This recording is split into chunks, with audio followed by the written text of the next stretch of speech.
السلام علیکم۔ قرآن کے خلاف بہت سے مورچے بنے، کچھ اپنوں نے بنائے، بہت سے غیروں نے۔ آج کا مورچہ اطیعوا الرسول سے کیا مراد ہے؟ دوستو، جو منکرین قرآن ہیں، جو روایت پرست ہیں، جو صحیح البخاری کو ماننے والے ہیں، وہ ہمیں اکثر ایک بات کہتے ہیں کہ اطیعوا الرسول سے مراد یہ روایات ہیں۔ نبی کی اطاعت کرو، اس سے مراد کیا ہے؟ یہ روایات ہیں۔ ہم پوچھتے ہیں کیسے؟ تو وہ ہمیں یہ جواب دیتے ہیں کہ نبی کی اطاعت آپ ان روایات کے بغیر کس طرح کرو گے؟ اور تو کوئی طریقہ نہیں ہے۔ یہ جواب ہمیں روایت پرست دیتے ہیں۔ ہم انہیں یہ کہتے ہیں کہ ہم نبی کی اطاعت بذریعہ قرآن کریں گے۔ قرآن کے اندر جو جو احکامات اللہ نے ہمارے لیے اور جو رسول اللہ کے ذریعے ہمیں دیے ہیں، ہم ان کو لیں گے۔ جو جو کام نبی کرتے رہے ہیں قرآن کے اندر جو مذکور ہیں، عبادات وغیرہ، یا جو کسی کو نصیحت کرنا ہے، یا اسی طرح اللہ نے جو نبی کو نصیحتیں کی ہیں، وہ سب چیزیں ہم لیں گے۔ ہر چیز لیں گے قرآن میں سے۔ یعنی ہم نبی کے طریقے پہ چل کے نبی کی اطاعت کریں گے۔ اطاعت کا مطلب حکم ماننا۔ اب نبی تو ہمارے سامنے نہیں ہے، تو ہم حکم کس طرح مانیں گے؟ نبی تو ہمارے سامنے نہیں ہے نا، تو پھر حکم کس طرح مانیں گے؟ اطاعت کس طرح ہوگی؟ اطاعت ان کے طریقے پہ چل کے ہوگی، ان کی اسوہ حسنہ، اس پہ چل کے ان کی اطاعت ہوگی۔ ٹھیک ہو گیا؟ پھر بھی جو منکر قرآن ہیں، روایت پرست ہیں، جن کے دل میں صحیح البخاری ہے، وہ کہتے ہیں نہیں جی، ہم اطاعت کریں گے، روایات کے ذریعے کریں گے۔ تو ہم انہیں کہتے ہیں اچھا آپ لائیں روایات۔ وہ جب ہمارے سامنے روایات لاتے ہیں نا، تو 95% روایات بے اعتبار سند ضعیف ہیں۔ ضعیف، کذاب، مستور، مدلس، 4 قسم کے راوی ہیں ان کی روایات میں۔ صرف صحیح بخاری کی بات نہیں کر رہا، سب میں۔ امام شعبہ، امام بخاری کا دادا استاد، ٹیچر کا ٹیچر، وہ کہتا ہے صرف 2 بندے صحیح ہیں، وہ تدلیس نہیں کرتے، باقی سب کے سب جتنے بھی اصحاب حدیث ہیں سب کے سب تدلیس کرتے ہیں۔ باقی جتنے بھی اصحاب حدیث ہیں سب کے سب تدلیس کرتے ہیں۔ اور یہ بات مسند ابن الجعد میں نقل ہوئی ہے، اور اس کی سند اہل حدیث کے مطابق صحیح ہے۔ اندازہ لگائیں پیچھے کیا رہ گیا۔ تدلیس کیا ہوتی ہے، مدلس کیسے کہتے ہیں، یہ جاننے کے لیے میری یہ ویڈیو دیکھیں، اس کا لنک بھی میں ڈسکرپشن میں دے دوں گا۔ تو دوستو، اطیعوا الرسول، نبی علیہ السلام کی اطاعت کرو، بذریعہ قرآن ہوگی، نہ کہ بذریعہ ضعیف، کذاب، مستور راویوں کے۔ پانی، نبی کی بات صاف پانی ہے، رسول اللہ کی بات صاف پانی ہے۔ یہ جو راوی ہے نا، راوی، یہ گندا گلاس ہیں۔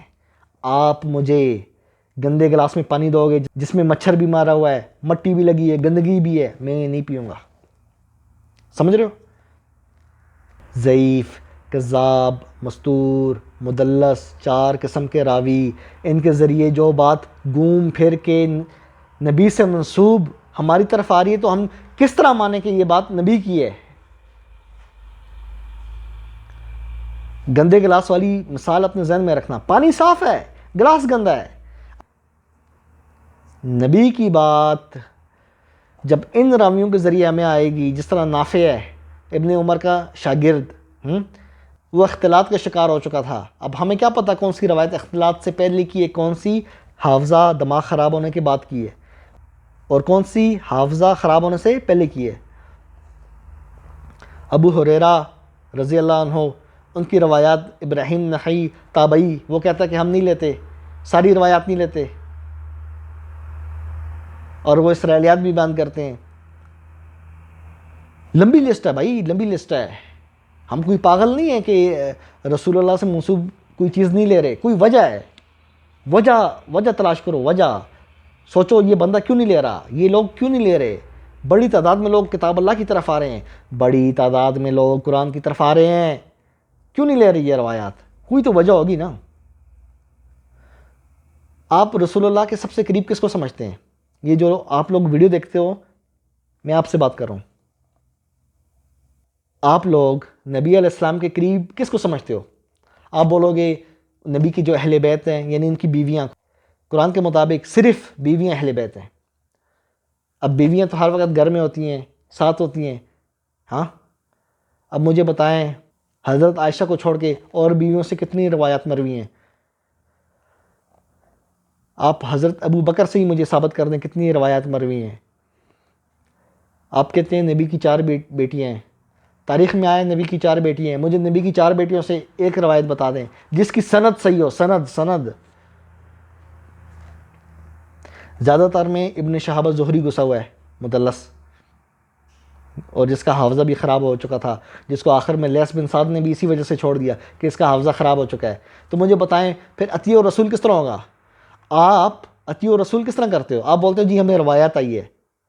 آپ اطیع الرسول کس طرح کرتے ہو؟ آپ کہتے ہو جی ہمیں روایت آئی ہے۔ اور بھائی روایت کہاں سے آئی ہے؟ آپ بولو گے وہ جی کتاب میں لکھا ہے، بخاری میں لکھا ہے، صحیح مسلم میں لکھا ہے۔ جب ہم وہ سند چیک کرتے ہیں تو سند میں ضعیف، کذاب، مستور، مدلس راوی ہوتے ہیں۔ گندا گلاس مثال یاد رکھنا، اب جب صاف پانی گندے گلاس کے ذریعے آئے گا تو ہم کس طرح پئیں؟ اب جب نبی سے منسوب بات ان راویوں کے ذریعے آئے جو ضعیف ہیں، کذاب ہیں، مستور ہیں، مدلس ہیں، تو پھر ہم کس طرح یقین کریں کہ یہ نبی کی بات ہے 100%، ہو بہو، سیم ٹو سیم نبی نے ایسا فرمایا؟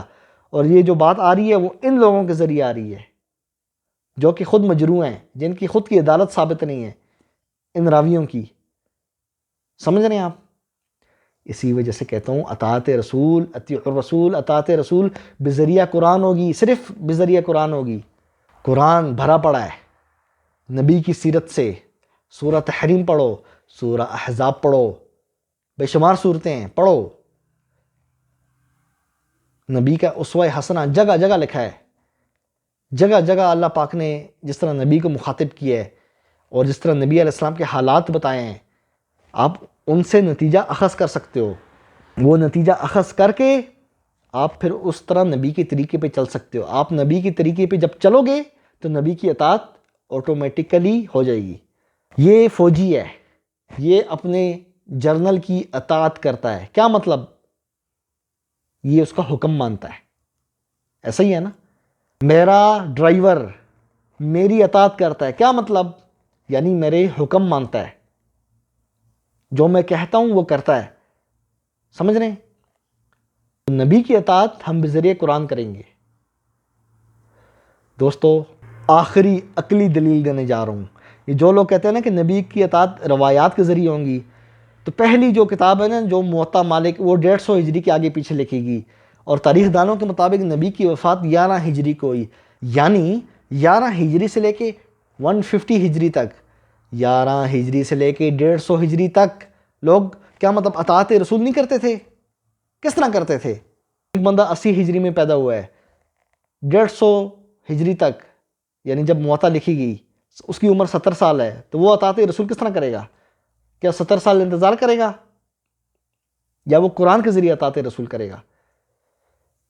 دوستو آپ کے پاس 2 آپشن ہیں، ہم اطاعت رسول کرتے ہیں، ہم اطاعت رسول کرتے ہیں بذریعہ قرآن لا ریب فیہ، اس کتاب کے ذریعے جس میں شک ہی نہیں ہے، اور منکرین قرآن، روایت پرست، صحیح البخاری کو ماننے والے اطاعت رسول کرتے ہیں ان ضعیف روایات کے ذریعے جس میں کذاب، مستور، ضعیف، مدلس راوی گھسے ہوئے ہیں،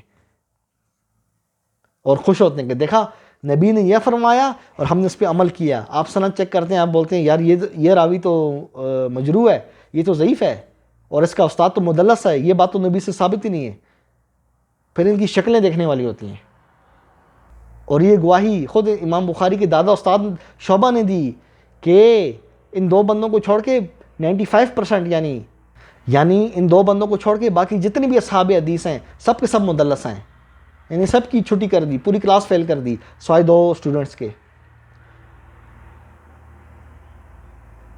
اس لیے میں کہتا ہوں اطیع الرسول بذریعہ قرآن ہوگا، اس کتاب کے ذریعے جو مہیمن ہے، جو نور ہے، جو فرقان ہے، نہ کہ اس گندے گلاس کے ذریعے ضعیف، کذاب، مستور، مدلس راویوں کے ذریعے۔ دوستو چینل کو لائک کریں، سبسکرائب کریں، اپنے بھائی ابو جعفر تنولی کو اجازت دیں، اور قرآن کو نہیں چھوڑنا آپ نے، ٹھیک ہے؟ اطیع الرسول یعنی رسول اللہ کی اطاعت، رسول اللہ کے طریقے پہ چلنا، جب رسول اللہ کے طریقے پہ چلیں گے تو رسول اللہ کی اطاعت خود بخود ہو جائے گی، ٹھیک ہے، اسوہ حسنہ پہ، جیسا کہ قرآن میں بھی اللہ نے کہا ہے۔ تو نبی کے طریقے پہ ہم نے چلنا ہے، اور طریقہ کہاں پہ لکھا ہے؟ قرآن میں لکھا ہے، ٹھیک ہے۔ قرآن کو آپ نے نہیں چھوڑنا، انشاءاللہ کبھی گمراہ نہیں ہوگے۔ پھر ملتے ہیں انشاءاللہ۔ قرآن زندہ باد۔